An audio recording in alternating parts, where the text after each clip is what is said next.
Shalom, Kol Halal, Yahweh, Bahasham, Yahushai, Bahasham, Rakaha, Kodash. Double honors into the apostles, double honors into the elder bishops. Salutations to all my fellow laborers doing this work in truth and sincerity, risking their lives and their freedom to do so now more so than ever. The 144,000 and the scattered elect that are scattered around the four corners of the earth among the heathen nations that look like those heathen nations. This isn't a black thing. And to the few Akwaf that are listening and learning, to you, I say Shalom. This is your brother Malcolm from the branch of the Great Millstone here in Chicago, coming at you another lesson in truth.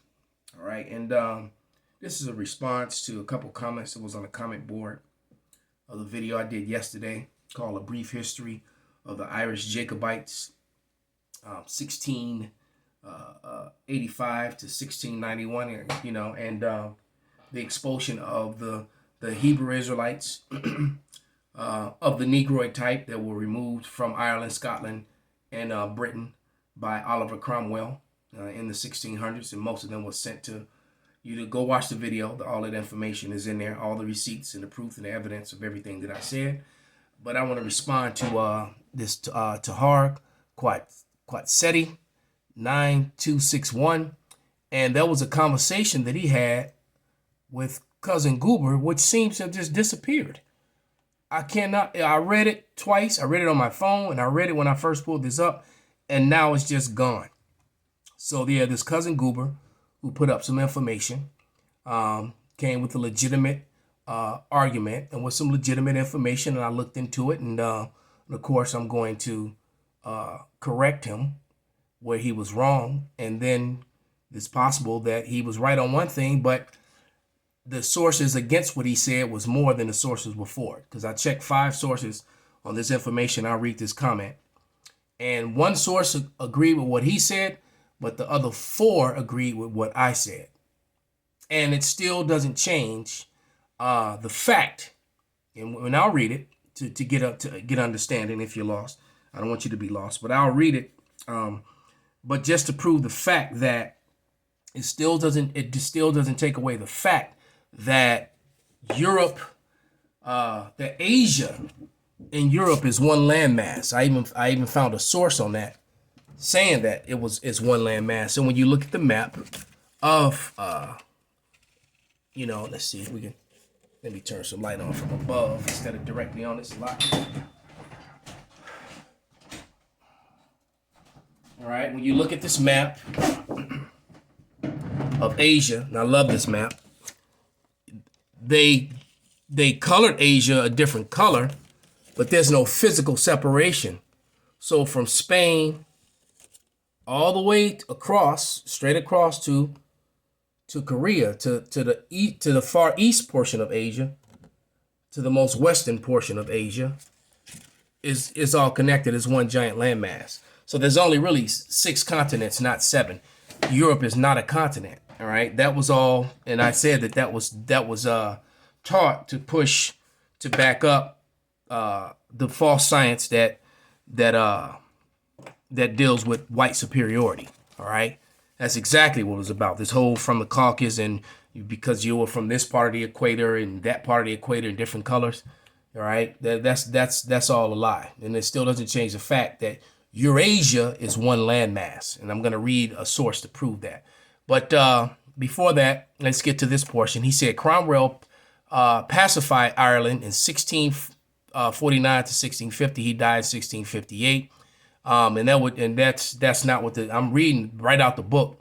And King James II became king in 1685. The term Jacobite wasn't used until 1688, and there were mostly Scots who were defeated at the Battle of Culloden in 1776, a French Protestant, a lot of whom England escaped persecution in many Catholic homeland. That doesn't match up with the history in the book, so I'm gonna go with the history that's written in the book. All right, and there it is. Also, as a matter of fact, I had 2 sources. All right, and Esau likes to doctor up history to fit his thing. Here's the next thing he said.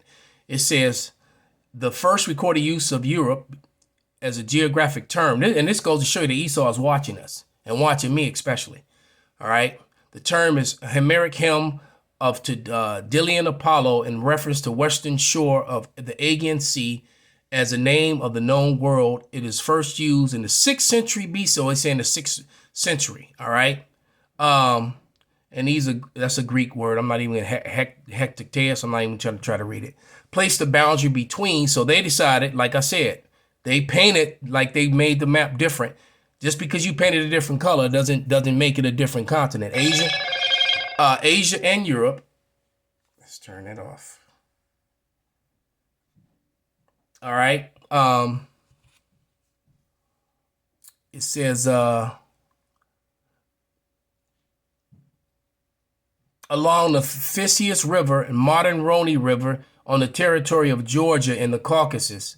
All right. The convention still followed Herodotus, 5th century BC. Herodotus mentioned the world began to divide by unknown persons in 3 parts: Europe, Asia, Libya, which is in Africa, which is now faces forming boundaries. Though he also states some considered the river Don rather than Phasis as the boundary between Europe and Asia. Europe's eastern frontier was defined as a 1st century geographer Strabo at Don River. The book of Jubilees described, and so now this is how you know he's going off and on a tangent, because the book of Jubilees that's in circulation today, if you just look up the authors of the book, it tells you that it's a fabrication. It's all made up.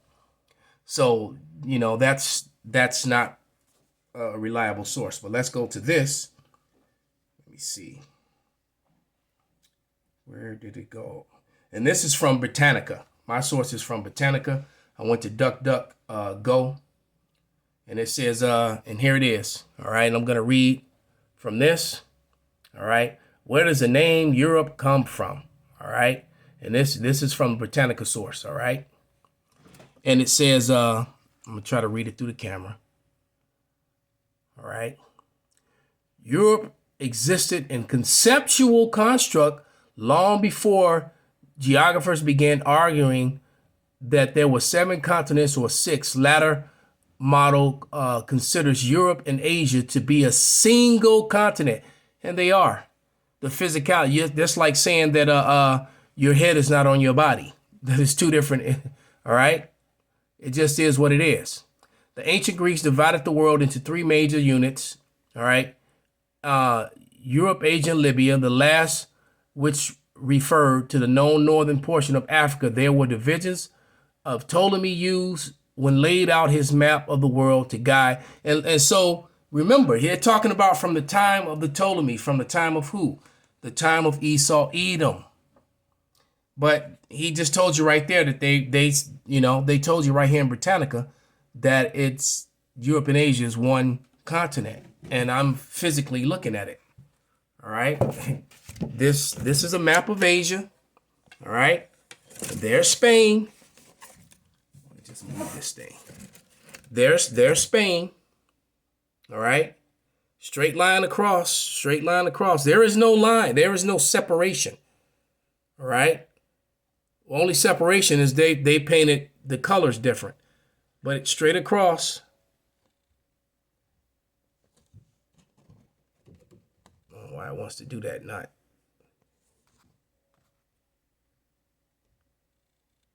There we go. Straight across to North Korea, South Korea. All the way back to Spain. It's one landmass. It's one landmass. All right. Come on, man. Now I don't want to focus no more. Clearly, I need some better. That's too light.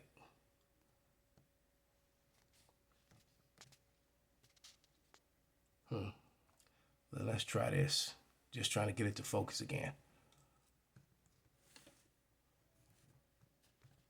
Slovakia. Just blurry and weird. I guess you don't really have to see it. You just have to hear it. But damn, this is crazy. It's never been this bad before. It just does not want to focus.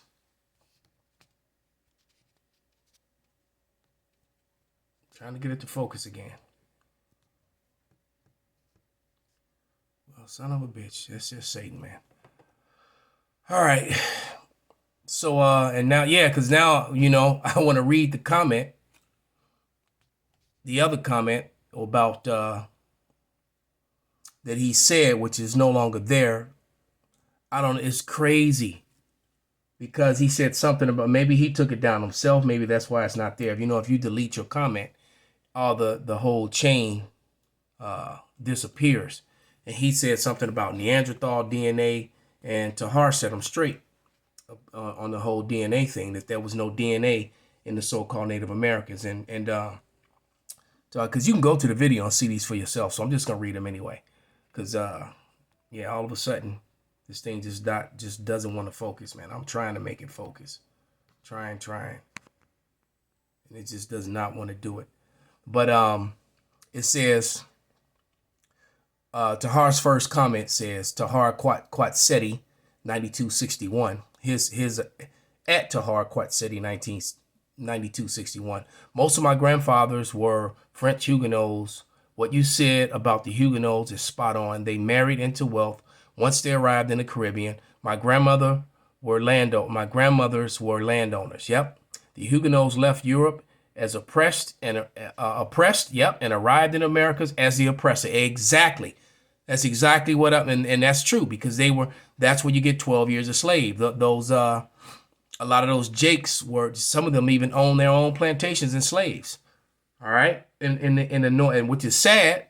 All right, and most of the Huguenots also were those Moors. All right, and I'm gonna read some proof on that. And then there's another thing that he said, that they came out of France. That's what cousin Uber said. Goober, or what is his name? He said that they came out of France. All right, it says they get down. Their get down was to marry into wealthy landowners' families and then sell off the land, funding their lifestyle. It says a good percent of blacks from the Americas have French Huguenot names without even knowing. I can believe that. All right. Then you go down some more, and it says another statement from Tahar Quatseti 9261 is, remember who the Huguenots are. They are essentially Hebrew Israelites from the expulsion by Vespasian after the Second Temple destruction. Another 0% of remnants of Akkadians who are Hebrew Israelites. So I'm going to go into and I can't show it because the damn phone won't focus. But I got information here from online etymology dictionary, all right, that I'm looking at. Come on, focus, man. Come on. The Wadi Halbashima was shy all of a sudden. All right. And it says, and this is from online etymology dictionary. And it says a Moreno was a Jew or Moor, all right, in Spain, to avoid persecution, publicly professed conversion to Christianity while continuing the practices and beliefs of their old religions, 1580s, from Spain, probably literally pig, swine, expression, contempt of Arabic, Maharan, forbidden thing, eating pork, by Muslim Jewish religious law. So basically, a lot of the Jakes that were in Portugal and Spain, because what Spain was ran by the Moors, but a lot of them, the Moors were still Israelite by blood, and some of them that were among them were still following their Israelite customs. Okay, and the resource that I used in the video yesterday, it came from a book, an old book from the 1600s. Let me pull those up again. The Conquest of Spain by the Arab Moors. And this is on page 446. All right, about the Huguenots. All right. And it says, wards abhorring the Roman Catholic persecution became Huguenots. Said that these many immigrated at later day to South Carolina. All right. B said that the Spaniards had found the world in Virginia,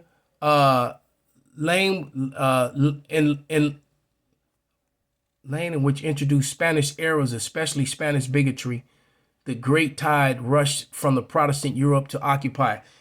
All right, so basically, it backs up what I said.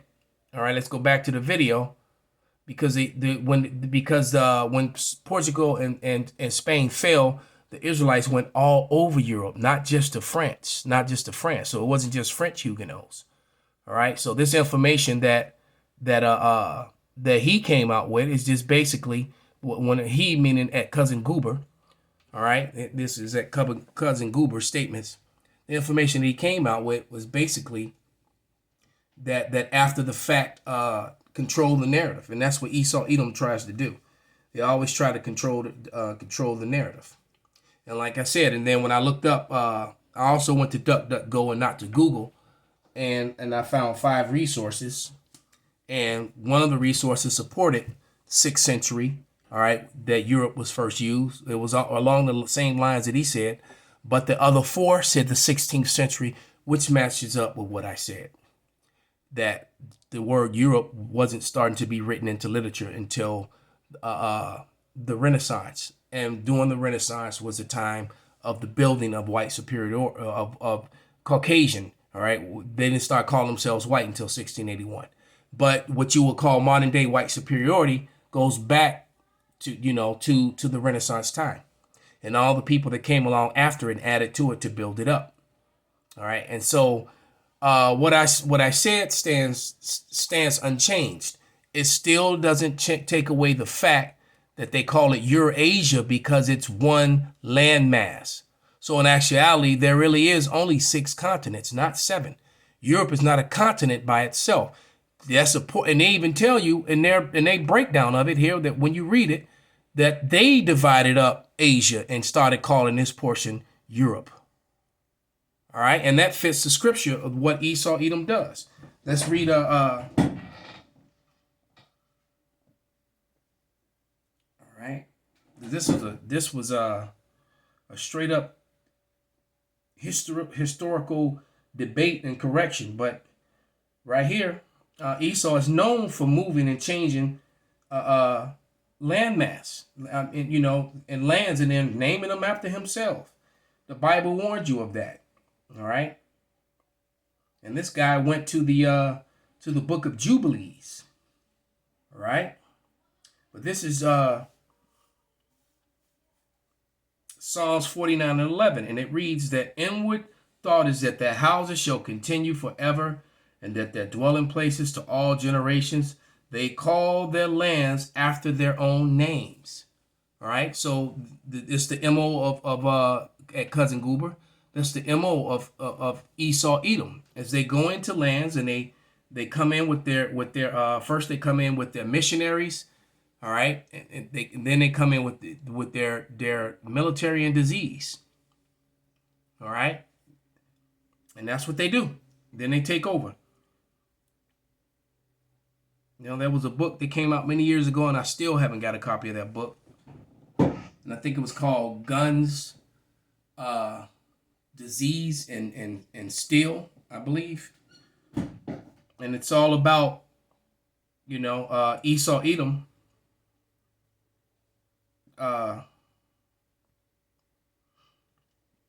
taking over other people's lands violently.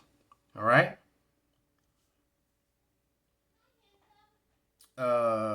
This is Nahum 3 and 1, and it reads, "Woe to the bloody city! It is full of lies and robbery. The prey departeth not."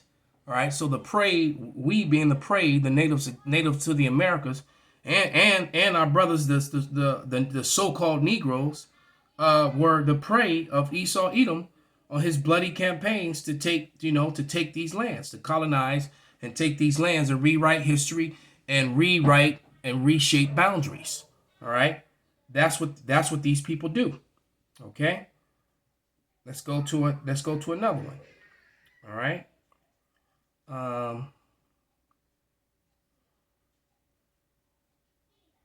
am I looking for? Micah.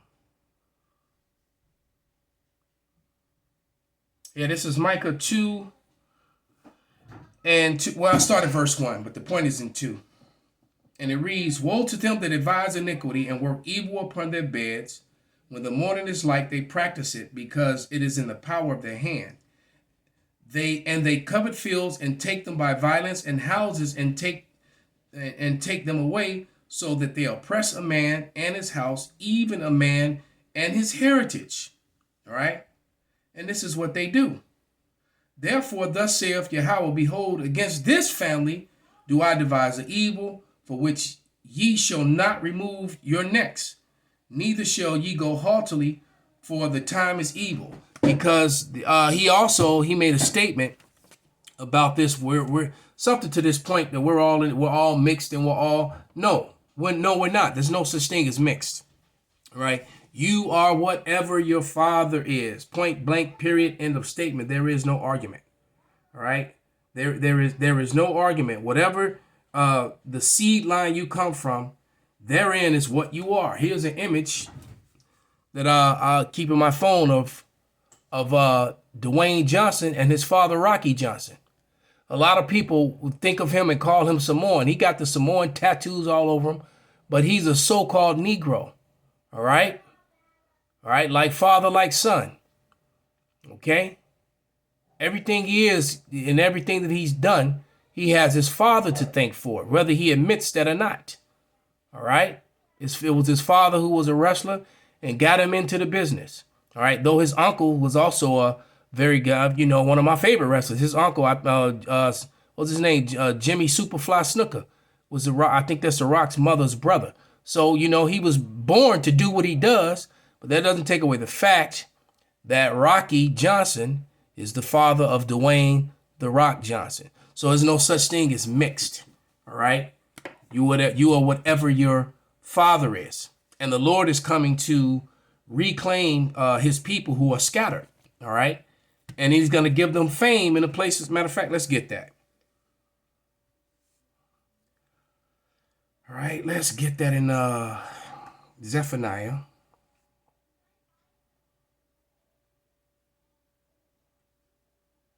Three and 8. And it reads, therefore, wait ye upon me, saith Yahweh, until the day I rise up against the prey. The prey is Esau, Edom. All right, because it's that time. Against that family, he devises his evil. All right, for my determination is to gather the nations, that they may assemble the kingdoms, to pour upon them my indignation, even all my fierce anger from all the earth shall be devoured with the fire of my jealousy. For then will I turn to the people a pure language, that they may call upon the name of Yahweh, to serve him with one consent. So he's gathering up the nations to destroy them, and he sent the pure language back. That's why everything is happening in the world the way it's happening, because we're calling on the real name. Jumping up to verse 19 and 20. Behold, at that time I will undo all that afflict thee, and I will save her that halteth, and gather her that was driven out. All right, and that was us. And I will get them praise and fame in every land where they were put to shame. It didn't call them mixed. It's still referring to them as they, his people. All right, who are mixed among all the people, but they're not mixed. The seed is still there. He said, at that time I will bring you again, even the time that I gather you, for I will make you a name and praise among all the people. All right. It said, and at that time I will bring you again, even in that time I will gather you, for I will make you a name and a praise among all the people of the earth, and I will turn back your captivity before your eyes, saith Yahweh. All right, he's going to turn back our captivity and gather us up. All right, those of us who were driven out. Tells you that in Deuteronomy, the 30th chapter, and then it also in around 3 and 4, and it also tells you that in Matthew 13. Let's get that real quick. Matthew 13 and 28, it reads, and he said unto them, an enemy have done this. And what has the enemy done? They've mingled themselves among us, and that's why we look different. That's why the Rock looks more like his mother. He has his father's eyes and his father's physique, but his facial features, he looks like his people, like his mother's people. All right. And he said unto them, an enemy have done this. The servant said unto him, without then that we go and gather them up. And he's talking about the wheat and the the wheat and the tares, all right? And it says, but he said, nay, lest ye gather up the tares, ye shall also root the wheat up with them. Let them grow together into the harvest, and the time of harvest I will say to the reapers, who are the angels, gather ye together first the tares and bind them in bundles to burn them. But gather the wheat into my barn. That's when the chariots come, what they call UFOs, UAPs, to come gather up our scattered people, the elect of our people that are scattered. All right. So with that, I'm going to give all praises, going honor to Yahweh, Bahasham, Yahweh Shai, Bahasham, Rakaha, Kodash, Kwam, Yasharala, Shalom.